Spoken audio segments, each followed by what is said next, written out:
अरे अरे अरे अरे नको नको हात घाल नको डेऱ्यात. सुंदर अशी गवळण सादर करत आहे. जर माझी गवळण आवडली तर माझ्या चॅनलला लाईक सबस्क्राईब करायलाच नका. रामकृष्ण हरी.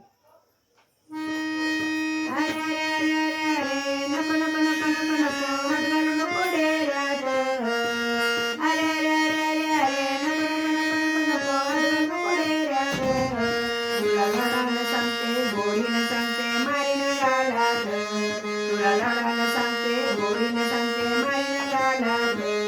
तुला धडानं सांगते गोडीनं सांगते मारीनं गालात. दही ठेवलंय सिंक्यावरी तुझी नजर लोण्यावरी. दही ठेवलंय सिंक्यावरी तुझी नजर लोण्यावरी. दही खाऊनी माठ फोडूनी ठेवलाय अंगणात. दही खाऊनी माठ फोडूनी ठेवलाय अंगणात. तुला धडानं सांगते गोडीनं सांगते मारीनं गालात. तुला धडानं सांगते गोडी